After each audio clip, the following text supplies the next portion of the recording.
Welcome to the Crypto Nest. And yeah, so we had a very interesting and exciting week. I personally took advantage of this discount Thursday, Friday discount. Actually, Saturday as well, because today prices are kind of I find interesting. So I did get some more ETH, some Bitcoin, a little bit of hot 8 mining as well. And yeah, so I found it's worth it to get some. So that's not a financial advice. This is my opinion. All right. So let's see what happened since the end of November. We did a 1-2. We did another 1-2 in yellow. And more likely what we're seeing now, this is the 1-2 of the third wave in yellow. So up to now, nothing wrong with that. Also, let me zoom out a little bit. So I just want to focus on the RSI. So as you can see, I don't know what is that though. Let me take it out. There you go. Okay, so we were oversold here, we were oversold here. So if I compare price with this level, we were at 17,000, let's say round it up to 18,000. And compared to here, oversold, less oversold than here though. This was our lower low, about 15,600 ish. And now we are way more oversold than the two previous one. And what's the price? 26,000. If you ask me, this is pretty bullish. Can it go much lower? I mean, what? I don't think it's going to go to 0, right? So the lowest it can go, it's 9, and we are at 18. I mean, if I go really back long time ago, that was November 2020. No, 2018. So, can Bitcoin go lower? Yes, but chances are that soon it's going to reverse, and I'm very happy with that. So that's why I'm saying yes, it can continue to go a little bit lower, but I wouldn't emphasize on the lower, but I'm emphasizing more on now we have a lot of space to recover, and yeah, so it really charging up to do this explosive third wave. So now let's go back. So the first 1-2 is the green count, and after that we are doing a 1-2 again in yellow. And I believe what we're doing now, this is a 1-2 of the third wave of the yellow count. So that's the orange count. So now let me zoom in a little bit more so we can see clearly. So the beginning of this first movement in orange started in mid-June. We did a 1, and I believe this is the wave 2. Once again, this is the Fibonacci retracement of this impulsive movement. So we did lost the 0.786, and then we almost touched, actually, you know what, let me take out this. Okay, and so we lost momentarily the 0.76 yesterday.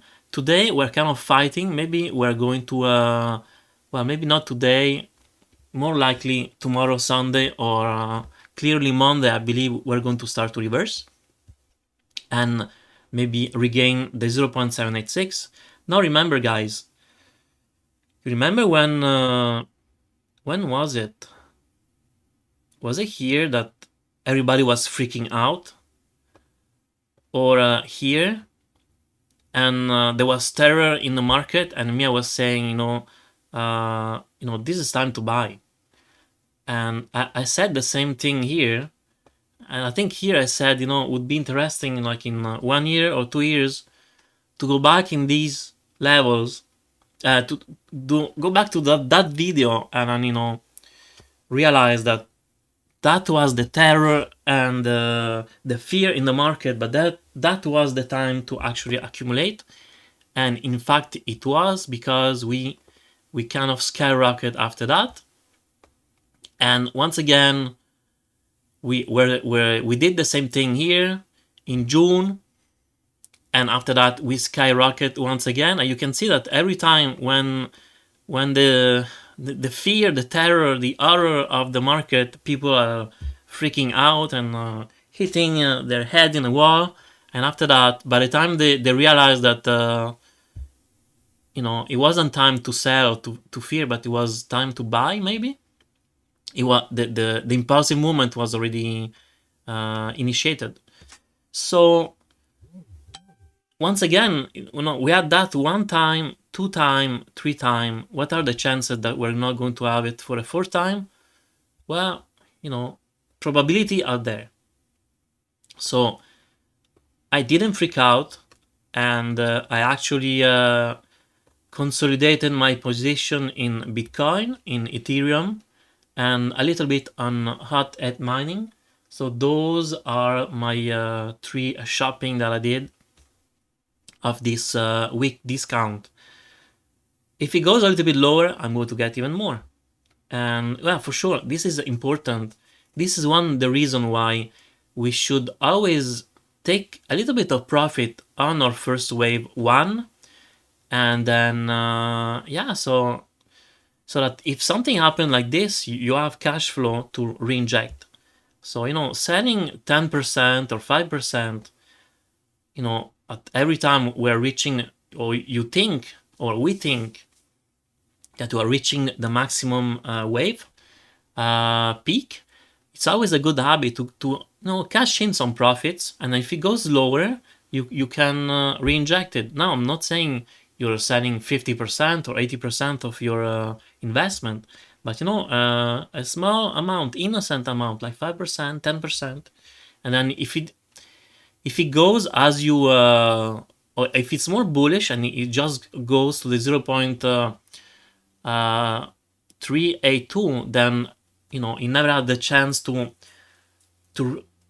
reinject your investment, your profit. It's okay because you still have 90% in the ride.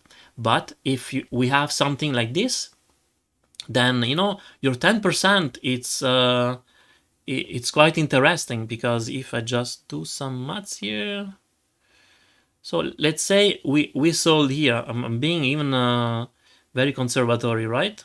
So if we sell here and we bought today at this level, I mean, this is like almost 12% gain just by having this little habit of selling a little bit on when we think we're reaching the top, and then having, well, for sure now this is the best ideal target. But even if you buy at this level, the 0.5 or even the the 0.5, that's 5%. That it's worst case scenario. You cash in and materialize some real profits, not hypothetical, because until you don't sell, that's not a real gain, right? So just wanted to emphasize, one, always take a little bit of profit so that you can cash back, and then if we have some drops here, well, you can reinject your either your investment or your investment plus profit you did from the previous wave. Okay, so I'm not stressed at all, and now let me go back. I know some people don't like it when I do that, but we are still into also this hypothesis or possibility, unlikely but still there, that this was a third wave. We're doing a WXY, and maybe we're going to do another low. Honestly, what are the chances that we're going to do that? I would say less than 10%, in my opinion, but this is a possibility. So it still goes there. Now, structurally, we kind of broke this uptrend line, but actually, if I take this technically we didn't break it yet, okay? No, we did, because this is the green uptrend, and so yesterday we had a full close candle below, and today we're still closed, but it's weakened. So, you know, even if it goes like this and after recover, to me it's good enough, and we can still I'm still focusing on the up. Or let me go back to this more bullish count. Maybe we're doing something, you know, a correction more complex. This is a 1, and this maybe it wasn't finished, and then we're doing I don't know, an A overshooting wave B, and now we're doing the C and going a little bit lower. Could be also. So maybe this second wave, it wasn't finished. This is something that we can explore if we ever make a lower low. And even then, if we make a lower low, as you can see, I can still count this as a 1, A, B, C. So I'm really far from saying that this is bearish, okay? So unless, you know what, let me put a trend line, actually. Okay, so if ever we break the 19,500, then I would say, okay, now I start to be more bearish, but we have a lot of room to go. I don't think we're going that low. I believe this is it. We should reverse. RSI is very low, is oversold, so it's time to I wouldn't be surprised if now we're going to see a reversal in price. Alright, so this is pretty much all. Please like, subscribe, and hit the notification bell. If you have any stock or crypto that you would like that I analyze, and if I can analyze the chart, maybe if I find it's interesting, you know, you can share, and we'll see from there. Alright, so have a good weekend, and then yeah, so once again, please like, subscribe, and hit the notification bell. Bye.